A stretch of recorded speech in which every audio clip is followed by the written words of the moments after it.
Hello बच्चों, welcome you all in स्तुति academy. Student, ये क्लास 12 का इलेक्ट्रोस्टैटिक हम लोग इस वीडियो में पढ़ने वाले हैं। इसके पहले वाले वीडियो में मैंने चार्ज के बारे में सब कुछ बता रखा है।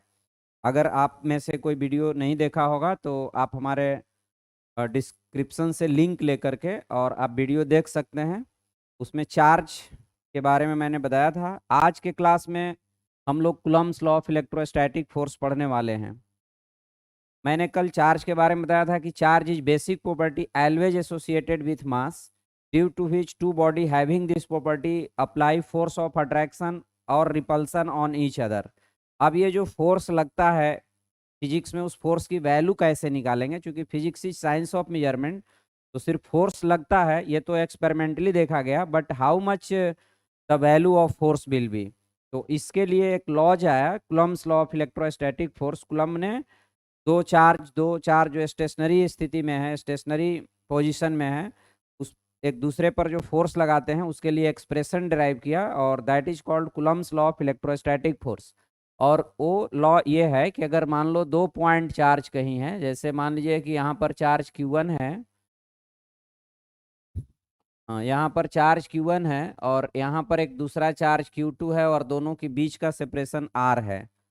तो इस पोजीशन में, इस स्थिति में इस स्थिति में जो दोनों के बीच लगने वाला फोर्स होगा, ये फोर्स देखा गया कि प्रोपोर्शनल है। F is proportional to charge Q1 into Q2, मतलब दोनों चार्ज के प्रोडक्ट का प्रोपोर्शनल होता है। Inversely proportional to distance between the two charges, mean F is proportional to 1/r²। और इसके साथ दो और बात है कि जो चार्ज के बीच लगने वाला जो फोर्स होगा, अगर चार्ज का नेचर सिमिलर होगा, दोनों पॉजिटिव पॉजिटिव होंगे तो रिपल्सिव लगेगा, दोनों निगेटिव निगेटिव होंगे तो भी रिपल्सिव लगेगा, बट चार्ज का नेचर अपोजिट होगा तो फोर्स अट्रैक्टिव लगेगा। मतलब थर्ड नंबर ये होगा कि जो दोनों के बीच लगने वाला फोर्स है, ये फोर्स की क्वांटिटी, ये नेचर ऑफ फोर्स बताएगा कि force is repulsive between two similar nature of charge, two similar nature of charge, two similar nature of charge, and is attractive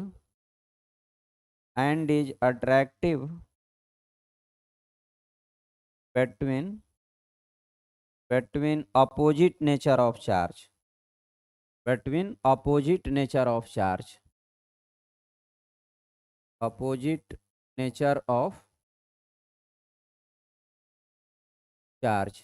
mean अगर मान लो आप यहाँ पर कोई चार्ज है, ये प्लस Q चार्ज है, और इधर भी कोई प्लस Q चार्ज है, तो इस पर रिपल्सिव ये लगाएगा और ये ऐसे रिपल्सिव लगाएगा। ये अगर माइनस Q चार्ज है और ये भी माइनस Q चार्ज है, तो ये दोनों भी आपस में रिपल्सिव लगाएगा। बट अगर ये प्लस Q चार्ज है और ये माइनस Q चार्ज है, तो ये दोनों आपस में अट्रैक्टिव फोर्स लगाएगा। Mean dissimilar nature of charge के बीच जो फोर्स लगेगा वो अट्रैक्टिव लगेगा, और सिमिलर नेचर ऑफ चार्ज के बीच जो फोर्स लगेगा वो रिपल्सिव लगेगा। ये एफ इलेक्ट्रोस्टैटिक। ये मान लो बॉडी ए है, ये बॉडी बी है, तो force on B due to A इधर लगेगा, and this is force on A due to B इधर लगेगा।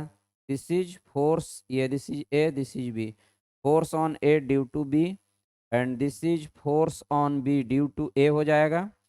And similar like that, this is A, this is B, तो this is the force on A due to B, this is the force on B due to A. तो इस तरह से जो similar nature of charge के बीच जो force लगेगा वो रिपल्सिव नेचर का लगेगा, और सेम नेचर ऑफ चार्ज के बीच जो फोर्स लगेगा वो सेम नेचर ऑफ चार्ज के बीच रिपल्सिव लगेगा, और डिसिमिलर नेचर ऑफ चार्ज के बीच जो फोर्स लगेगा वो अट्रैक्टिव लगेगा। तो अब हम लोग, ये हो गया, ठीक है। और एक और पॉइंट है कि ये जो फोर्स होता है ना वो मीडियम इंडिपेंडेंट होता है। तो आप 4 नंबर में ये लिख लीजिए कि जो फोर्स विल बी, फोर्स जो होता है वो मीडियम पर डिपेंड करता है। Force will depends upon the medium between charges, medium between charges मतलब चार्ज के बीच का मीडियम क्या है इस पर भी ये चार्ज की वैल्यू डिपेंड करता है। और रिस्ट्रिक्शन यहाँ पर ये है, इस लॉ का रिस्ट्रिक्शन ये है कि ये दोनों जो चार्ज होना चाहिए वो पॉइंट चार्ज होना चाहिए, तभी F will be proportional to Q1 into Q2। और इससे जो भी हम फॉर्मुलेशन करेंगे अब from first and second, from first and second, from first and second we can see that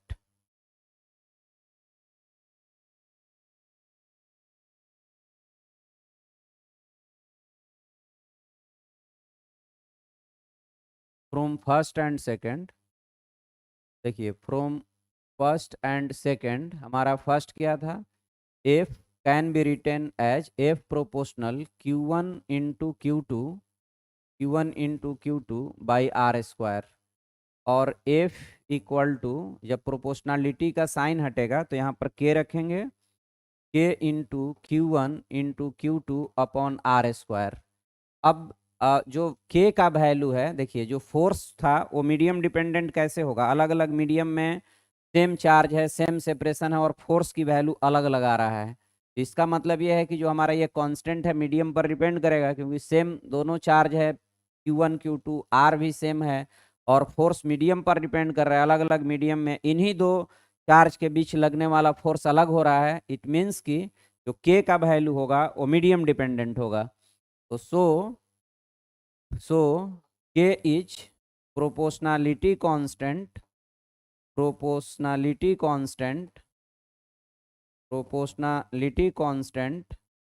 K जो है एक proportionality constant है whose value depends upon, whose value depends upon, whose value depends upon nature of medium, nature of medium between the charges, nature of medium between the charges, charge के बीच का जो medium होगा उस पर depend करता है। The value of K, the value of K, the value of K is given as K equal to 1/4 pi epsilon, where epsilon is, where epsilon is permittivity, permittivity of medium, जहाँ पर ये क्या है, medium की permittivity है। तो finally we can write F equal to K की जगह पर 1/4 pi epsilon into Q1 into Q2 by R square हम रखेंगे। फॉर एयर, अब एयर में अगर दो चार्ज सिचुएटेड है तो एप्सिलॉन को एप्सिलॉन नॉट से डिनोट किया जाता है। और बच्चों इसकी वैल्यू 8.85 इंटू 10⁻⁻12 कूलम्ब पर न्यूटन इंटू मीटर स्क्वायर होता है SI यूनिट में। ये 8.85 इंटू 10⁻12 होता है। एंड तो 1/4 पाई एप्सिलॉन नॉट की वैल्यू एयर के लिए हो जाएगा, ये वैल्यू आप सारे वैल्यूज को रखेंगे 1/4 इंटू पाई की वैल्यू 1.34 एंड 8.85 इंटू 10⁻⁻12, तो दिस कम्स 9 इंटू 10⁻9। तो स्टूडेंट एयर में अगर दो चार्जेज हैं तो हम लोग लिखेंगे उसका expression Q1 into Q2 and 4 pi epsilon naught into R का square. But 1/4 pi epsilon naught की value we have 9 into 10⁻9। So for air we can write directly 9 into 10⁻9 into Q1 into Q2 upon R square. तो this is the expression for finding force in air between two charges. दो charge के बीच में जो force लगेगा हम लोग इसी इक्वेशन के थ्रू निकालेंगे। अब अगर हमारा मीडियम कोई दूसरा होता है तो फिर हम क्या करेंगे। अब अगर मीडियम हमारा कोई दूसरा होगा तो हम उसकी वैल्यू को देखिए कैसे काम करेंगे। और अदर मीडियम, फिर फॉर अदर मीडियम स्टूडेंट, दूसरे मीडियम के लिए क्या होगा, दूसरे मीडियम में फोर्स की वैल्यू जो होगा हम ऐसे निकालेंगे। हम दूसरे मीडियम की परमिटिविटी डालेंगे, मतलब F equal to 1/4 epsilon of that medium into Q1 into Q2 by R square. ये जो अपसाइलन है हर मीडियम की एक इलेक्ट्रिक प्रॉपर्टी है। अलग अलग मीडियम की इलेक्ट्रिक प्रॉपर्टी अलग अलग है, इलेक्ट्रिक फील्ड को रिस्पॉन्स करने का जो उसकी एबिलिटी है वो अलग अलग है। उसके अकॉर्डिंग जो है ना अपसाइलन एम की वैल्यू चेंज करता है। मीडियम का जो परमिटिविटी है इलेक्ट्रिकल प्रॉपर्टी वो हर मीडियम की अलग अलग होती है। तो अलग अलग मीडियम के लिए अपसाइलन अलग अलग होता है। तो so we can write F equal to 1/4 epsilon medium into Q1 into Q2 by R square. But जो जिस तरह से रिलेटिव डेंसिटी डिफाइन होता है उसी तरह से एक रिलेटिव परमिटिविटी डिफाइन होता है epsilon medium by epsilon not. Mean medium की परमिटिविटी से एयर की परमिटिविटी को डिफाइन करने से रिलेटिव परमिटिविटी मिलता है। जैसे आपको किसी सब्सटेंस का रिलेटिव परमिटिविटी मान लीजिए 1.2 दिया है और आपको रिलेटिव डेंसिटी 1.2 दिया है और आपसे डेंसिटी निकालने पूछा जाता है तो आप क्या करते हैं, relative density into density of water, तो डी मीडियम हो जाएगा 1.2 इंटू 10⁻³ लाइक दैट। अगर आपको रिलेटिव परमिटिविटी मालूम है तो आप मीडियम की परमिटिविटी अपसाइलन एम निकालेंगे epsilon R into epsilon not करके। इस epsilon R is called relative permittivity, is called relative permittivity of medium, relative permittivity of medium which is always greater than 1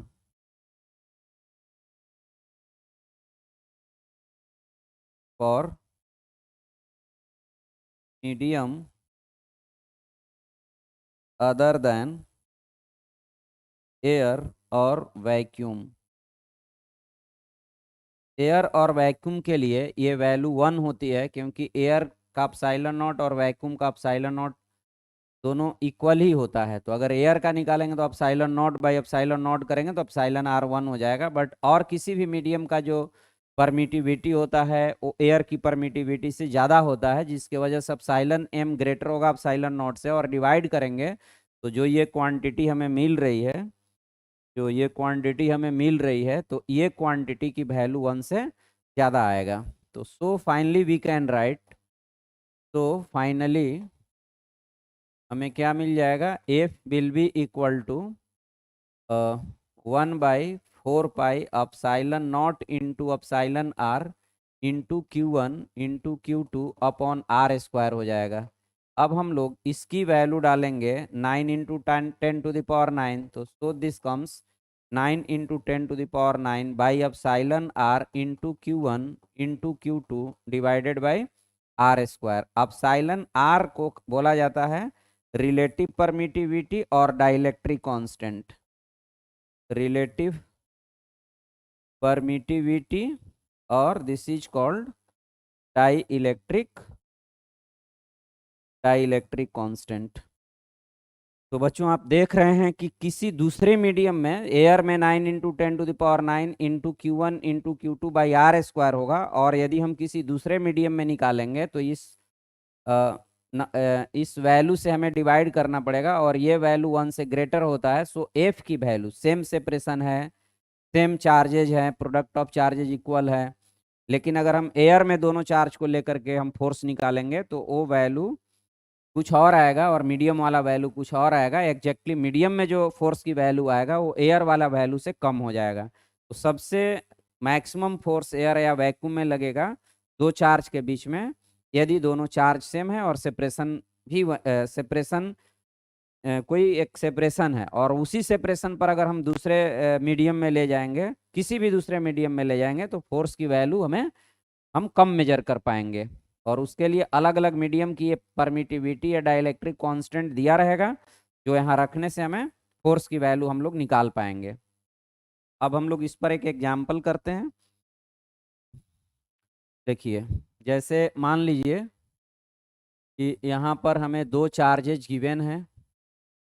ये charge, एक charge यहाँ पर है और एक चार्ज यहाँ पर है, दोनों की बीच की दूरी 2 सेंटीमीटर है। चार्ज का value, charge Q1 equal to 2 microcoulomb है and charge Q2 equal to 4 microcoulomb है, और हमें इन दोनों के बीच फोर्स निकालना है। तो सबसे पहले जो नेचर ऑफ फोर्स की बात करते हैं, तो दोनों प्लस प्लस चार्जेज हैं, तो according to Coulomb's law of electrostatic force जो नेचर ऑफ फोर्स होगा वो रिपल्सिव होगा।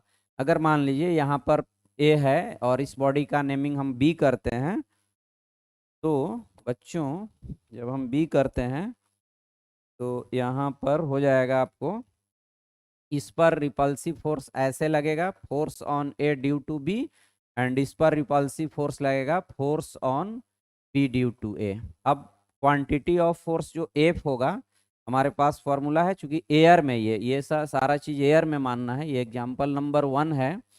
तो एयर के लिए हम लोग क्या लिखते हैं, 9 इंटू 10⁹ जो के की वैल्यू है, into Q1 into Q2 upon R² हो जाएगा। तो एफ ए और बी के बीच का जो फोर्स होगा, that will be equal to 9 into 10⁹, Q1 की वैल्यू 2 इंटू 10⁻⁻6, ये माइक्रो कूलम्ब है ना, तो micro coulomb equal to 1 into 10⁻⁻6 coulomb हो जाएगा।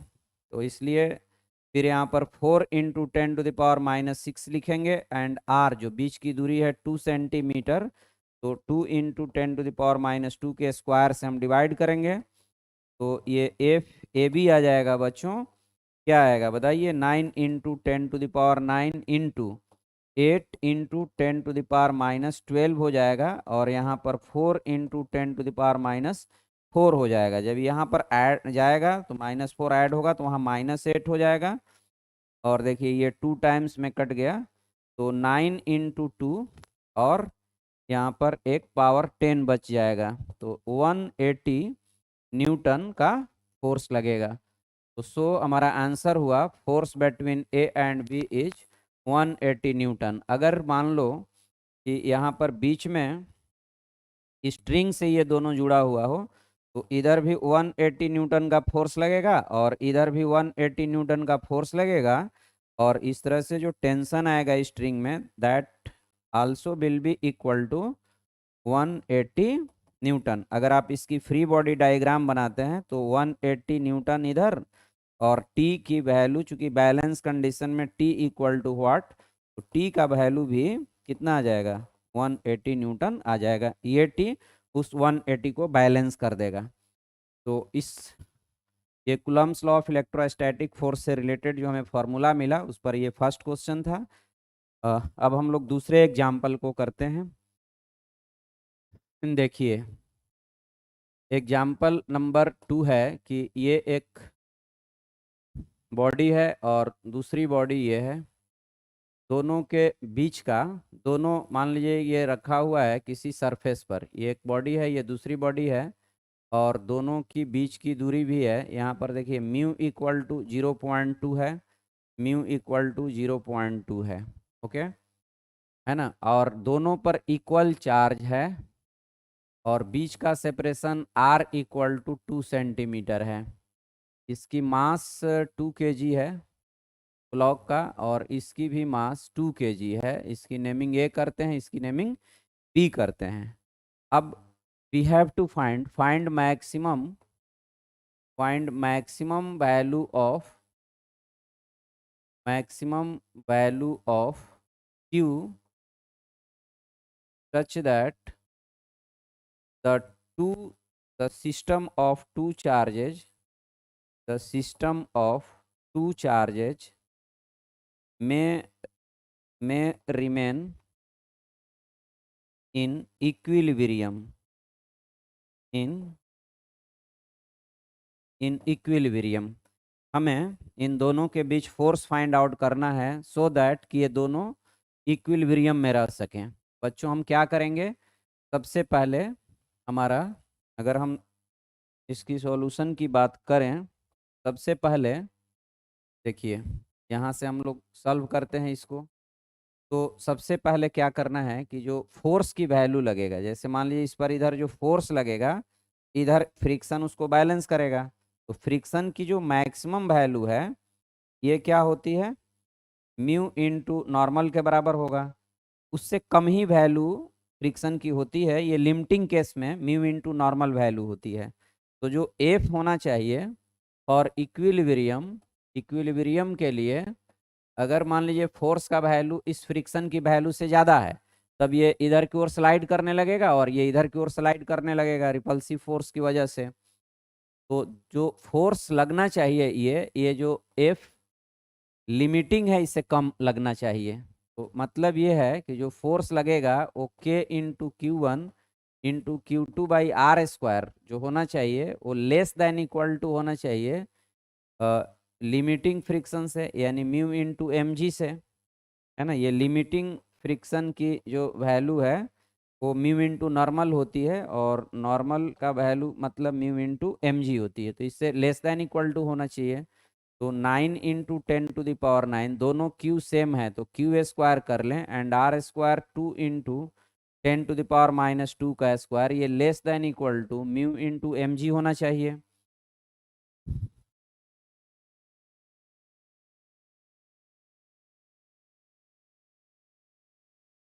ये बच्चों ये बढ़ाते हैं।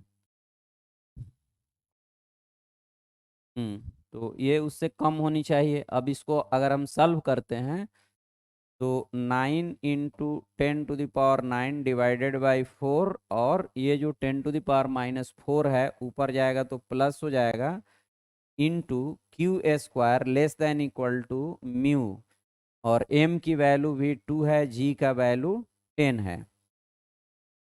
तो 9 into 10⁻13/4 into Q square less than equal to 0.2, mass है 2 kg एंड g है 10, तो ये 4 हो जाएगा। So Q square less than equal to हमारा हो जाएगा, ये मल्टीप्लाई करने से 4 आएगा, ये 10 है माइनस 0.2 है तो 2 इंटू 2 4, और इधर से 4 गया तो 16, और ये इधर नीचे आकर डिवाइड हो जाएगा, 16 इंटू 10⁻13 हो जाएगा।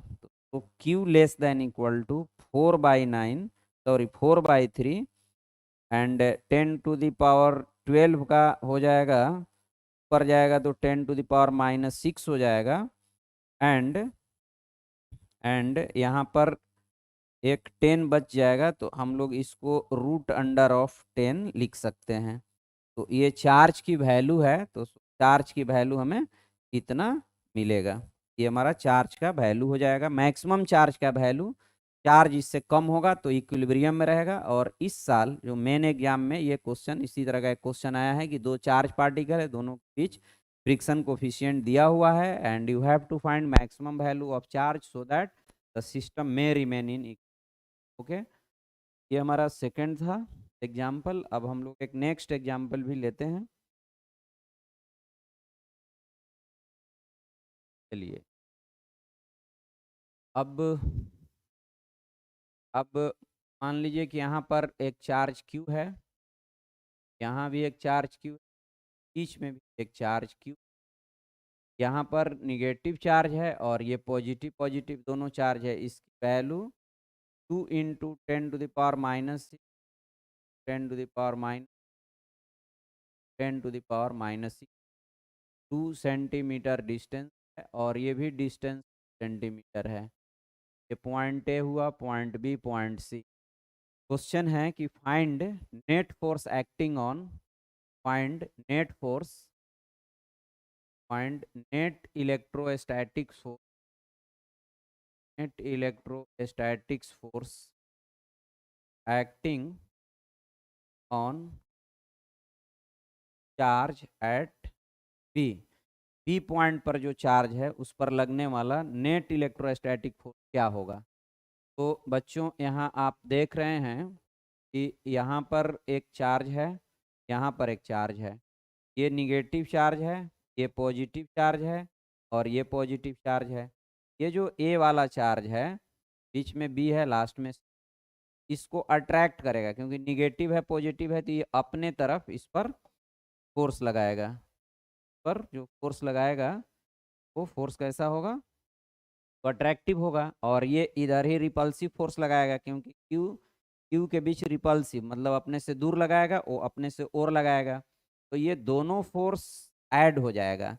मतलब हम निकालेंगे ए और बी के बीच लगने वाला फोर्स, फिर बी और सी के बीच लगने वाला फोर्स, और दोनों फोर्स को ऐड कर देंगे तो बी पर लगने वाला हमें नेट फोर्स मिल जाएगा। अब हम लोग कैलकुलेट करते हैं। देखिए यहाँ पर जो F force on A due to B होगा 9 into 10⁻9 into Q1 into Q2 into 10⁻6, फिर 2 इंटू 10⁻6 डिवाइडेड बाय जो बीच का डिस्टेंस है 2 सेंटीमीटर का, ये स्क्वायर हो जाएगा।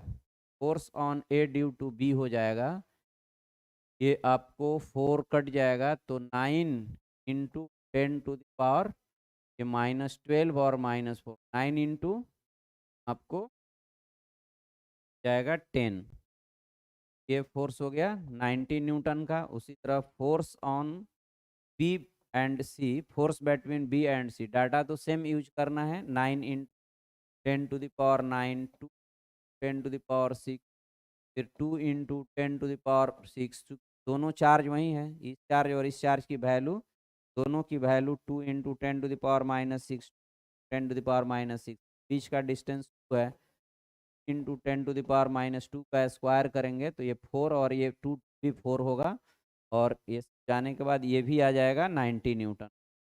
इसलिए एफ नेट जो लगेगा, एफ नेट वो 90 + 90 = 180 न्यूटन का फोर्स लगेगा। बी पॉइंट बी चार्ज पर जो फोर्स लगेगा उसकी वैल्यू हो जाएगा 180 न्यूटन, राइट। अब हम लोग और एग्जाम्पल से इसे क्लियर करते हैं, बहुत सारे एग्जाम्पल करेंगे तो बिल्कुल क्लियर हो जाएगा। अब मान लीजिए एक ऐसा क्वेश्चन है कि यहाँ पर एक पॉइंट चार्ज है जो 1 इंटू 10⁻6 कूलम्ब का है, या फिर 1 इंटू 10⁻6 कूलम्ब का है। 1 सेंटीमीटर, 2 सेंटीमीटर, 3 सेंटीमीटर, 4 सेंटीमीटर, एक मीटर स्केल के ईच एंड एवरी सेंटीमीटर पर चार्जेज अरेंज किए गए हैं, है ना, ईच सेंटीमीटर पर। यहाँ पर जो चार्ज है वो कोई जैसे यहाँ पर फर्स्ट 1 इंटू 10⁻6 ले लीजिए, फिर इसको आप लेंगे, इसको ले लीजिए 4 इंटू 10⁻6 लीजिए, फिर इसको 9 इंटू 10⁻6 लीजिए। मैंने ऐसे forces each and every centimetre mark पर अरेंज है। तो हमें निकालना है कि जो ओ पर चार्ज है उस पर नेट इलेक्ट्रोस्टैटिक फोर्स क्या लगेगा। ये लास्ट वाले पर 100 इंटू 100 कैसे 10, 100 इंटू 100 इंटू 10⁻6 कूलम चार्ज है, and we have to find force acting on charge at O. Mean 100 charges are arranged on each centimeter marks of a meter scale. Find net electrostatic force acting on charge at O. O पर जो charge लग रहा है, ओ पर जो charge है उस पर जो नेट इलेक्ट्रोस्टैटिक फोर्स लग रहा है उसकी हमें वैल्यू फाइंड आउट करनी है। तो हम कैसे करेंगे, देखिए, हम इसके बीच, मतलब ये फर्स्ट पॉइंट पर जो चार्ज है और ओ के बीच लगने वाला फोर्स को F1 नाम देते हैं, ये हमारा हम सॉल्व देखिए कैसे करेंगे। F1 होगा 9 into 10⁻9 into Q1 into Q2 करेंगे तो 10⁻−12 आएगा एंड 1 cm है तो 1 इंटू 10⁻−2 का स्क्वायर होगा। हम जब इसे सॉल्व करेंगे तो हमारा आंसर होगा 10⁻⁻4, यहाँ जाएगा तो -8 होगा, एक 10 बच जाएगा तो 90 हो गया। इसी तरह से F2 जब निकालेंगे तो 9 इंटू 10⁻9 इंटू 10⁻−12 एंड चूंकि चार्ज है आपका 4 तो ये 4 भी रह जाएगा यहाँ पर, डिवाइडेड बाय 1 इंटू 2 इंटू 10⁻−2 का स्क्वायर। ये 4 और यहाँ 2 का स्क्वायर करेंगे तो 4 आएगा, मतलब ये 9 into 10⁻9 into 4 into 10⁻−12 by 4 into 10⁻−4, तो ये कटेगा और अगेन दिस कम्स 90। फिर हम थर्ड भी निकालेंगे स्टूडेंट तो वो भी आएगा 90, फोर्थ भी निकालेंगे तो ऐसा आएगा 90, तो 90 का टोटल टर्म्स कितने बन जाएंगे तो 100। तो इसलिए एफ नेट सारे फोर्सेस रिपल्सिव होंगे, ये भी चार्ज इधर ही फोर्स लगाएगा, ये भी इधर ही लगाएगा, ये भी इधर ही, each and every charge apply repulsive force on charge at A, so all force have same direction and hence our answer will be 90 into 100 mean 9 into 10⁻³ Newton और 9 किलो न्यूटन। तो ये हमारा आंसर हो जाएगा। अब यदि हमें ऐसे ही यही चार्जेज प्लस माइनस साइन के साथ अगर अरेंज होते तो देखिए इसके बीच लगने वाला ये अगर रिपल्सिव लगाएगा तो अट्रैक्टिव, ये रिपल्सिव तो अट्रैक्टिव, फिर रिपल्सिव अट्रैक्टिव, रिपल्सिव अट्रैक्टिव, तो इस तरह से हमारा नेट जो फोर्स होगा वो 0 हो जाएगा, है ना। यहाँ तो चार्जेज का साइन सेम था तो सारे फोर्सेस एक डायरेक्शन में हो गए, बट अगर ऐसा ना होता तो फिर ये अलग होता, है ना। चलिए अब नेक्स्ट हम लोग करते हैं। नेक्स्ट क्वेश्चन करते हैं कि अगर मान लीजिए यही एक लाइन है ना, ये एक लाइन है और इस पर लगने सारे इस बार सारे जो चार्जेज है ना वो एक तो ये 2 सेंटीमीटर, फर्स्ट वाला 1 सेंटीमीटर मार्क पर है, ये 1 सेंटीमीटर पर, सेकेंड वाला जो है ना वो 2 सेंटीमीटर मार्क पर है, थर्ड वाला जो है ना वो 4 सेंटीमीटर मार्क पर है, फिर अगला 8 सेंटीमीटर मार्क पर है। तो ऐसे डिफरेंट डिफरेंट मार्क्स पर चार्जेज अरेंज है, तो 4, 16 फिर 64 ऐसे और इक्वल चार्जेज अरेंज्ड हैं। मान लीजिए यहाँ पर चार्ज की वैल्यू Q है और ये सब चार्जेज Q है, जहाँ पर Q की वैल्यू 1 कूलम्ब है और इस Q की वैल्यू 2 कूलम्ब है। तो यू हैव टू फाइंड और ऐसे ये इनफाइनाइट नंबर तक ऐसे एक्सटेंडेड है। अब क्वेश्चन है कि infinite number of charges are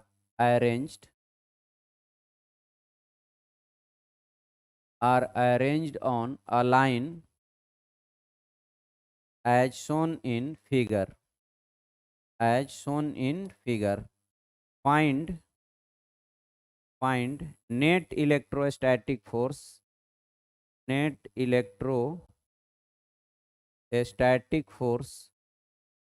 on charge Q by all charges, जितने भी चार्जेज हैं वो इस पर कितना फोर्स लगा रहे हैं। तो इसके लिए हम लोग कितना फोर्स लगा रहे हैं, तो सबसे पहले हम लोग बच्चों क्या करेंगे, इन दोनों के बीच लगने वाला फोर्स, इसके बीच लगने वाला फोर्स, इसके बीच, यहाँ पर जब भी इनफाइनाइट नंबर या बहुत ज़्यादा संख्या में चार्जेज हों तो आप समझ लो कि जब हम फोर्स की कैलकुलेशन करने लगेंगे तो वो एक सीरीज बनाएंगे, और जब हम सम करेंगे तो जो सीरीज का फॉर्मूला होता है, आप अलजेब्रा में arithmetic progression, geometric progression add करने का फॉर्मूला जानते होंगे, उस फॉर्मूला को अप्लाई करके हमें नेट फोर्स की वैल्यू देना होता है। तो यहाँ पर भी कुछ ऐसा ही जरूर होने वाला होगा, क्योंकि इनफाइनाइट नंबर ऑफ चार्जेज हैं और सभी चार्जेज को अलग अलग करके जोड़ना, दिस बिकम्स टू टफ। तो वैसे अरेंजमेंट होते हैं कि जरूर रूप से वहां पर या तो कोई अर्थमेटिक प्रोग्रेशन बनेगा, ज्योमेट्रिक प्रोग्रेशन बनेगा, कोई ना कोई एक तरह का प्रोग्रेशन आएगा जिसका हम सम आसानी से लिख सकते हैं। तो so let us try for its solution. यहाँ पर है एफ की वैल्यू, एफ हो जाएगा, तो फर्स्ट एफ हम लोग लिखें इसको, तो ये हो जाएगा 9k(q1 q2) k(q)(q) by R square, और आर 1 सेंटीमीटर का स्क्वायर, तो 1 × 10⁻⁴ हो जाएगा। इसी तरह से F2 हम देखेंगे तो ये भी kq(q) आएगा, बट डिवाइडेड बाय 2 × 10⁻⁴ हो जाएगा। 4 का सॉरी, ये 2 × 2 मीन यहाँ 4 हो जाएगा, 4 × 10⁻⁴ हो जाएगा। फिर F3 निकालेंगे तो kq(q) डिवाइडेड बाई एफ की जगह पर यहाँ पर जो तीसरे के लिए आर की वैल्यू 4 है, तो ये 16 आ जाएगा, इंटू 10⁻⁴ आ जाएगा।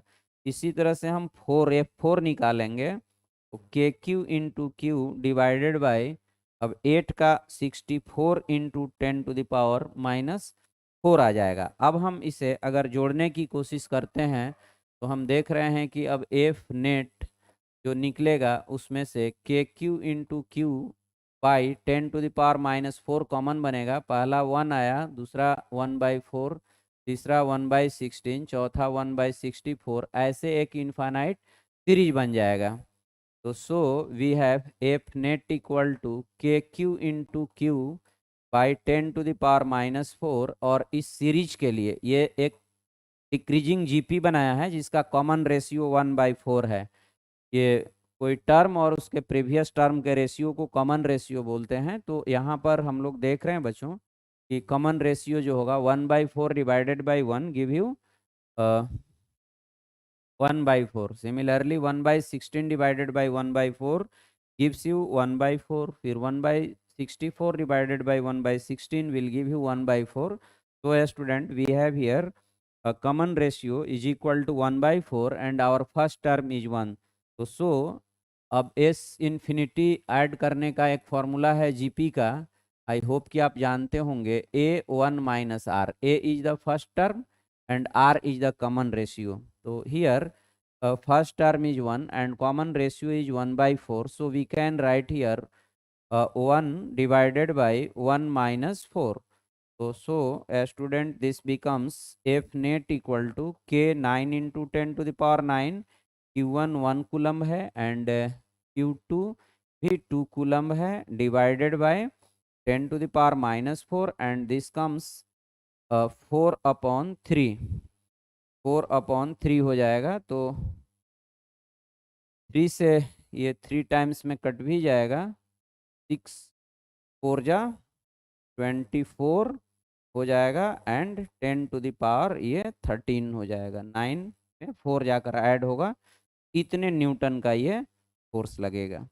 तो एफ नेट की वैल्यू हमें मिल गया। तो इस तरह से जब एक लाइन पर बहुत सारे चार्जेस का अरेंजमेंट होगा तो ये बात पक्की है कि वहाँ पर एक सीरीज बनेगा। अगर नंबर ऑफ चार्जेस 2 3 4 हों तो हो सकता है सीरीज ना बने, बट अगर 10 15 की संख्या में या इनफाइनाइट नंबर वाला में पक्का है कि ये डिक्रीजिंग जीपी बनेगा।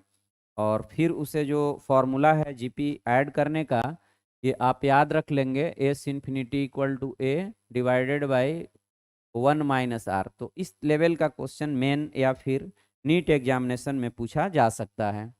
तो बी केयरफुल अबाउट दैट कि अगर बहुत सारे चार्जेज हैं तो वहाँ हमें थोड़ी सावधानी बरतनी होगी और देखना होगा कि कौन सा सीरीज बन रहा है, और फिर उस सीरीज के अकॉर्डिंग हमें ऐड करने का फॉर्मूला लगा करके नेट सम हम करा सकते हैं। अब हम लोग नेक्स्ट एग्जाम्पल को देखते हैं। हमारा नेक्स्ट एग्जाम्पल, अब जो लाइन पर चार्जेज होंगे इसी तरह से हम लोग फोर्स लेंगे। एक और मैं एग्जाम्पल लेता हूँ जिसमें सारे चार्जेज लाइन पर होंगे। जैसे यहाँ पर ज़्यादा चार्ज नहीं है, ये मान लीजिए -2 कूलम्ब है, और ये है 2 माइक्रो कूलम्ब है, और ये भी 2 माइक्रो कूलम्ब है। ओके, ये -2 माइक्रोकुलम्ब है, ये A B C and separation 2 centimetre 2 centimetre है। Find net electrostatic force, net electrostatic force, net electrostatic force on charge at A due to charges at B and C. इन दोनों charge की वजह से, जो बी और सी पर चार्जेज हैं, उनकी वजह से हमें ए पर लगने वाला net electrostatic force find out करना है। तो बच्चों सबसे पहले हम क्या करेंगे, सबसे पहले हम करेंगे ये कि ए और बी के बीच फोर्स निकालते हैं।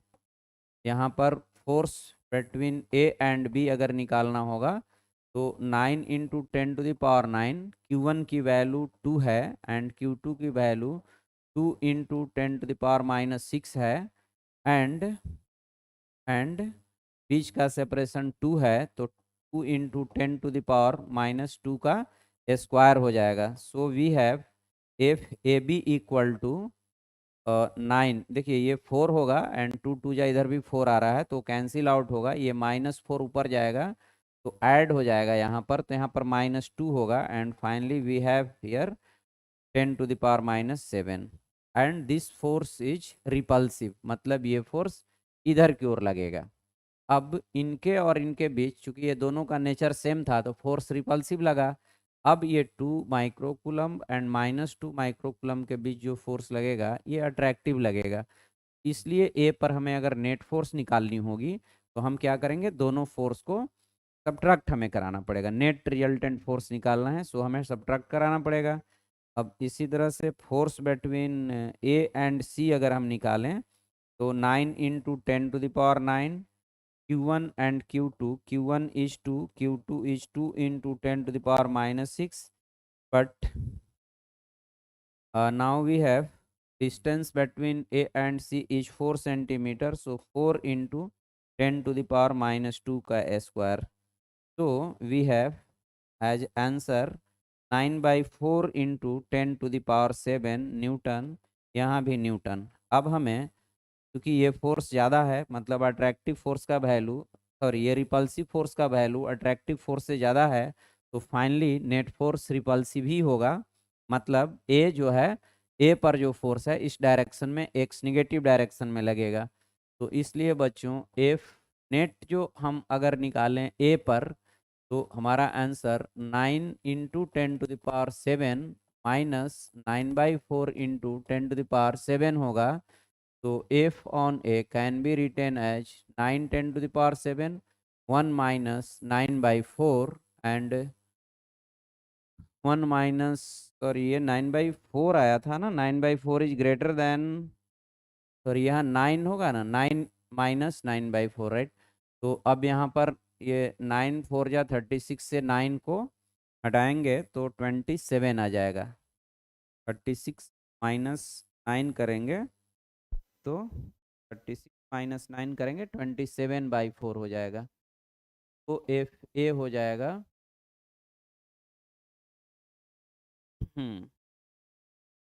तो ये हो जाएगा, अगर 9 कॉमन लेते हैं बच्चों तो यहाँ पर 1 आएगा ना, 1 1 आएगा, ओके 1 1 आएगा। देखिए यहाँ पर ये 9/4 है, 10⁹, 9 को हमने कॉमन रखा है तो 1 माइनस 1/4 हो जाएगा, है ना, 1 माइनस 1/4 तो ऊपर 3/4 हो जाएगा।